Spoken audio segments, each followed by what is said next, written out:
to embark on an ocean odyssey.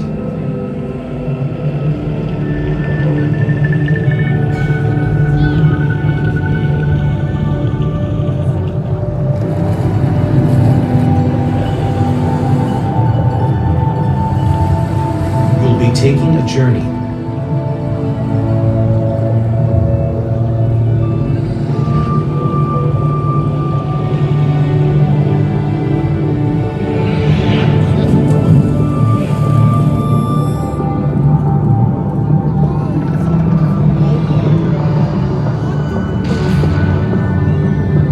Step into the waters of the South Pacific on the shores of the Solomon Islands. Out to one of the world's most beautiful coral reefs.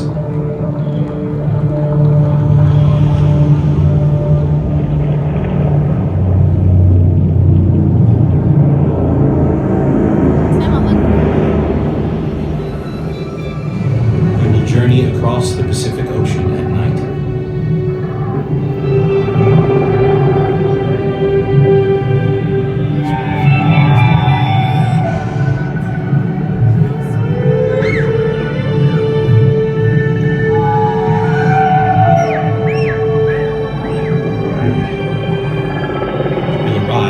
West coast of North America as the sun returns.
And into the shallow waters of the Solomon Islands. So as I mentioned, we're starting today in the Solomon Islands off the coast of Australia. Feel free to stroll through this way. Oh my God. Out and splash around a little bit. No need to be shy, slow there, go light. Welcome to the sandy grassbeds of the Solomon Islands. Great divers fill in the whole space. The small more you move forward, the more magical their it is. best to avoid you.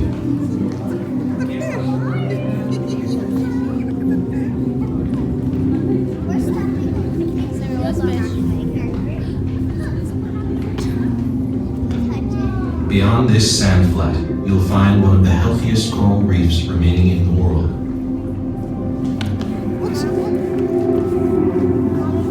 Journey with us and meet the creatures of the reef, including this newborn dolphin sticking close to its mother for protection.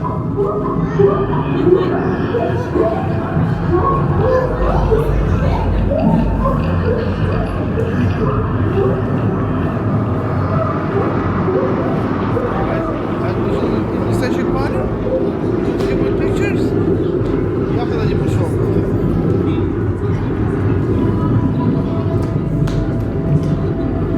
Looks on the stingray.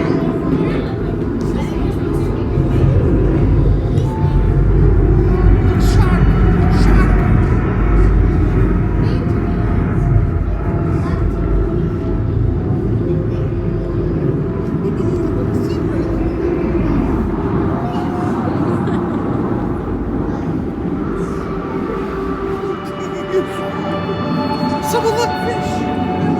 The blue-spotted ribbon-tailed stingrays that live here will swim away as you approach. There are predators in the reef, and smaller creatures like these must always be careful.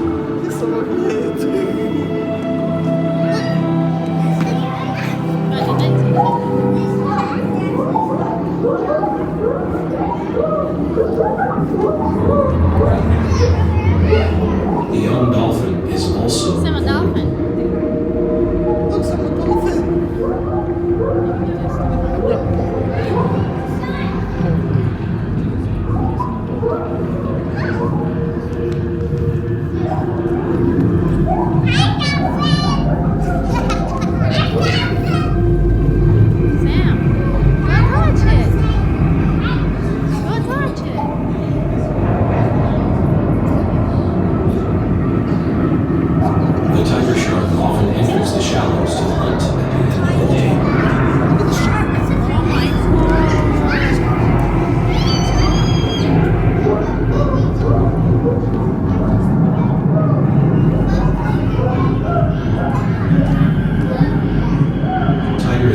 coral reef at nighttime. This is what the reef would look like to human eyes. Come, Sam. Dark with a little moonlight filtering through the water. But stand back and watch as the reef transforms. All right, the reef is going to transform. Please be looking up and around.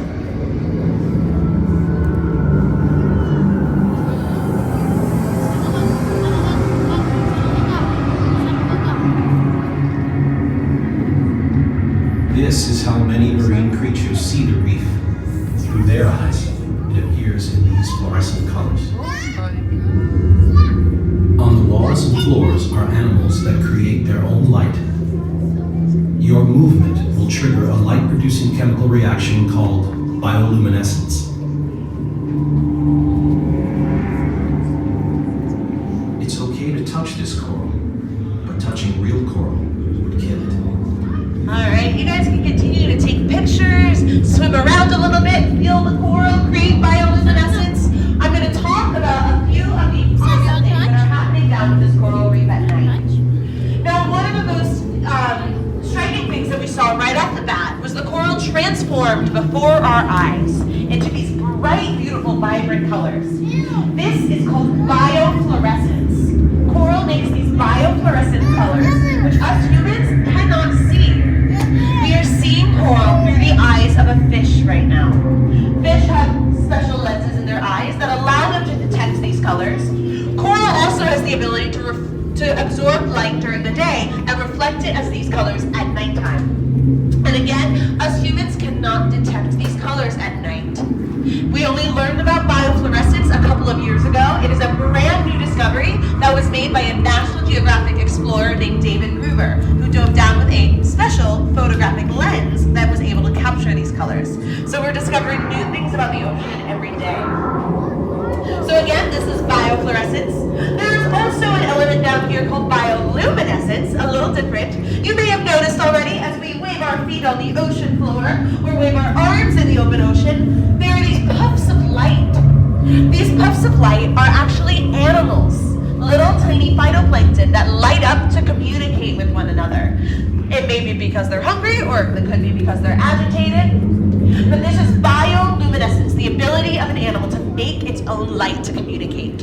This may sound familiar, as we have it on land as well, with fireflies. Another creature that's bioluminescent are these pyrosomes, these pink things in the water. You may be wondering what these guys are. They may look like sea worms, but they are much different. For starters, they are ginormous. They can grow to be 65 feet in length. So that is larger than a humpback whale. They are absolutely huge. But they are not the largest animal in the ocean. And this is because they are not just one animal. They are actually many, many, many phytoplankton, so little tiny guys that band together to form these large colonies that grow so huge. So again, they're also bioluminescent because they light up to talk to one another, to stay in communication. Now, coral itself is amazing. Coral is actually an animal. It is not a plant. Even though it grows on the ocean floor, it is an animal, a living creature. And it provides home to 25% of the ocean. So an entire quarter of the ocean relies on the coral reef to stay alive. Unfortunately, lately, coral has not been doing so well. Ocean temperatures have been rising, and coral cannot withstand the heat, so they have been dying out at unprecedented rates. So very, very quickly, coral has been dying, and scientists are scrambling to find ways to stop this from happening. So they're trying to reduce the ocean's temperature, but also find ways to reproduce coral so that this animal that is so vital to the ocean's survival does not go extinct. So that's something you may have seen in the news, but something to always keep on our radar to learn about because coral is vital to our survival as well as the oceans. So here in the coral reef, we learned about communication through light.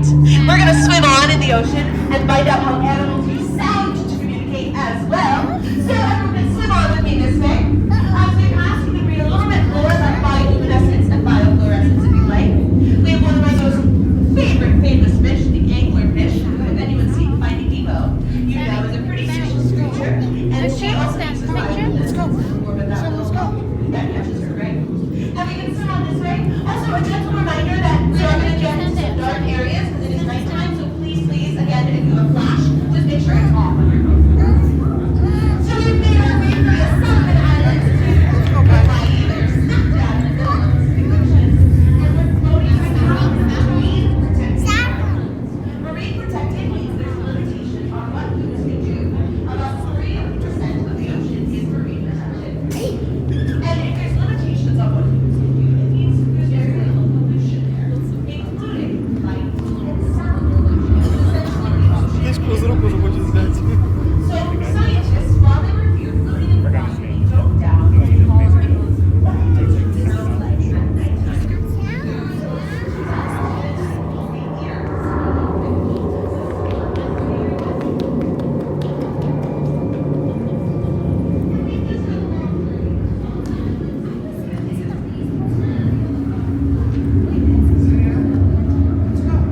Sam, let's go. Let's go, everybody's there. Let's go. Let's go.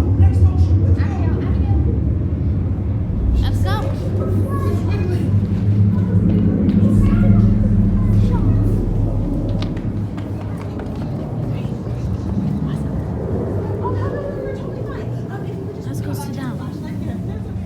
Yeah, and then, no rush at all. Just grab a seat on any one of these benches. Oops, sorry. Great, and Thank again, you. we're gonna William, listen to just the sit sounds down. of the ocean through the ears of a fish. Us Sit humans down. cannot normally detect these sounds, so feel free to sit back, relax. It may get a little noisier than you may expect. Oh my god, Sam.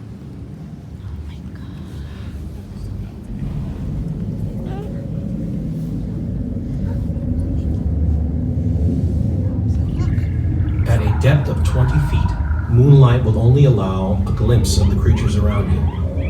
Mostly, you must see the nighttime ocean through your ears.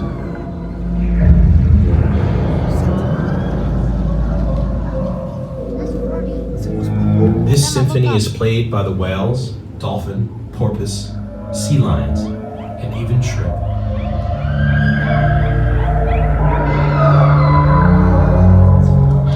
In the ocean, sound can travel thousands of miles. Close your eyes as the sounds of sea creatures swirl around you.